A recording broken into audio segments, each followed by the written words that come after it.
colleagues, welcome to the launch of the Russian Constructicon, a digital linguistic and pedagogical resource that a whole team of collaborators has been building for several years.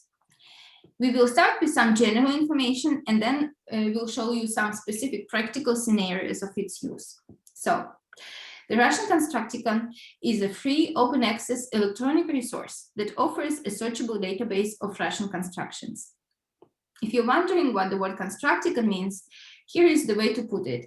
Constructicon is a structured inventory of constructions. The database contains over 2,000 multi-word grammatical constructions, accompanied with descriptions of their properties and corpus-based examples of their use. The target audience includes students and teachers of L2 Russian, linguists, and specialists in natural language processing. The project has been administered over the last 5 years, and by now we have created a new user-friendly interface that you can access via the link at the bottom of this slide. We are grateful for the financial support of this project, received through several grants, especially the one we received from DICO, the Norwegian Agency for International Cooperation and Quality Enhancement in Higher Education.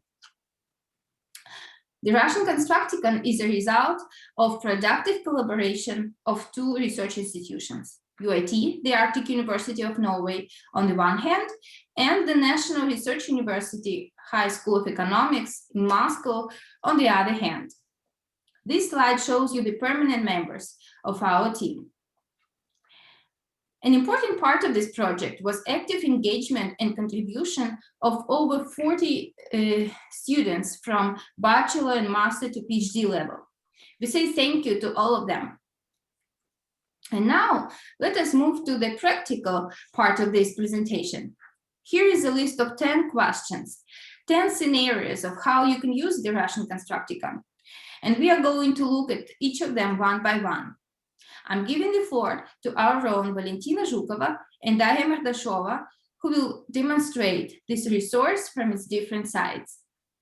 Daria will be asking the questions and Valentina will be offering the answers. Hi there. As a beginning user of the Russian Constructicon, I've got plenty of questions to you. First of all, what if I simply do not know what I can find? Well, this is not a problem. Go to Browse, find the window on the right, and simply scroll through the list of constructions. Pick any construction, click on it, and its description will appear at the bottom of the same page, here. Each construction is represented here by its ID number, its name, and a short recognizable illustration. Scroll down, press Show Additional Information button, and more information will appear. Here you see that. Okay, I see. And what if I'd like to find a construction with some particular words? For example, with the words "Ничего такой." Stay here in the Browse page, type these words in the search window, and press the button. The results will again appear in the window on the right. That was easy. And what about the morphological features? For example, can I find constructions with the dative case? Of course you can. There are various ways to do this. You can again use the Browse page and type in the abbreviation DOT that we use for the dative case in this resource in the search window. The results will appear on the right. Alternatively, you can go to Advanced Search.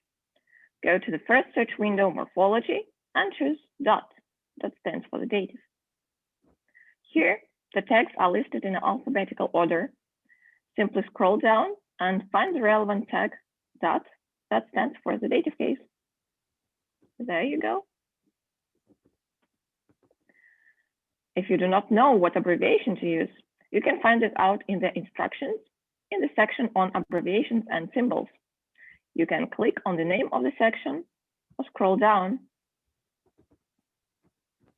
And DOT for dative is in the list of all abbreviations and symbols used in this resource. we use abbreviations and symbols according to the Leipzig glossary rule system. Alternatively, you can find out about that abbreviation in the subsection of instructions specifically devoted to morphological terms. Just click on it. And here we present the system of morphological categories available for search, and that is in the list of all cases. I got it. By the way, on one of the previous slides, I noticed several options for syntax on the advanced search page. How can I make sense of search options by syntactic parameters? Indeed, we have 4 search windows that represent different angles of syntactic analysis of constructions. This information is most relevant for linguists. In order to know how to use these tags and find the explanation of tags in each window, go to Instructions, Syntactic Terms. And here you can see all the explanations. All right, but what if I struggle with some other terms? For example, an anchor of a construction. How can I find out what an anchor is? Briefly speaking, anchor is a fixed part of a construction. It can be specific words, or it can be the structure of a construction like word order or reduplication. You can find this information on the About page in the first section right here. You can also find this information in the instructions in each section where this is relevant, like here and there. Here we highlight for you where you can find this information. Nice. And what about the meanings of the construction? For example, how do I know how to express cause in Russian? This is not difficult at all. Go to Advanced Search, use window Semantic Types. Choose the types that you need and tick the box, and results will appear on the right. Here, you just choose cause, and here are the results. Note that cause does not have subtypes. However, many of the semantic types in this list do have subtypes. For example, comparison. If you need all constructions that encode comparison, just tick the box, and the results appear on the right. However, if you want to narrow down your search, click on the arrow to see the subtypes and choose the subtype you need, for example, imitation. You can scroll through the list of semantic types in the window, or just start typing the term you need, for example, imitation. For the overview of all semantic types, go to Instructions, section Semantic Terms, subsection Semantic Types, and you will find all the relevant information on a separate page. We provide an overview of semantic types and subtypes of constructions grouped into numbered classes and subclasses. Here, you can find a visualization of the 55 semantic types of constructions grouped into subclasses and classes. And below the table, we provide a description of each group. Wow, I see. And what about the combinations of different search parameters? For example, can I combine semantic and syntactic parameters in my query at a time? Yes, you can.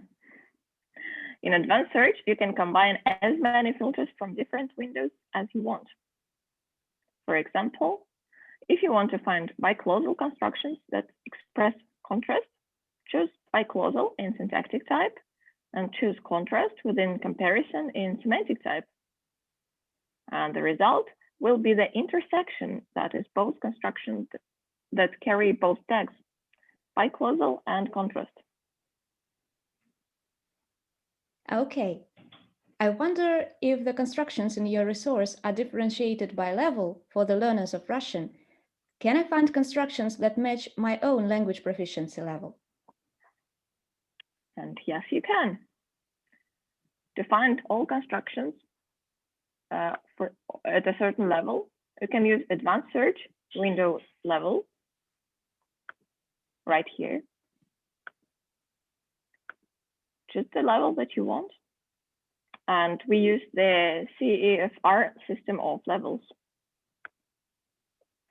Alternatively, on the daily dose page, you can get 5 randomly selected constructions that match your level. This is for your own practice. Choose the level here, for example, B1. Press the button and get 5 randomly selected constructions that match your level right here. Fine. And what about citations? How can I cite the data or information from this resource in my article? We're happy if you use the information that you found on the Russian Constructicon.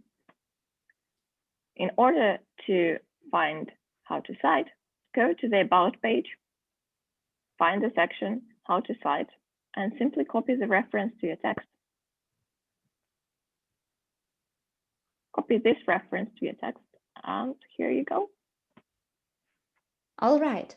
Then my final question is, what if I come across a construction which is not included in the Russian Constructicon yet, but I suppose it might be useful for you to have it? Can I suggest a construction for your resource? In the Russian Constructicon, we have a variety of constructions. However, you can still suggest a new one. Go to the About page and scroll down to the end of section 1. Click on this link for the electronic form. Fill in this electronic form to submit your suggestion, and we'll be happy to hear the feedback from you. Okay, last but not least, if you have any other questions or troubles regarding the use of this resource, we kindly advise you to read the page's instructions and about. And please note, it may take a few seconds for the constructions to load on the website. If you're experiencing delays, you might try opening the website on a different browser, since some browsers work faster than others. In our experience, the website works best in Chrome and Opera.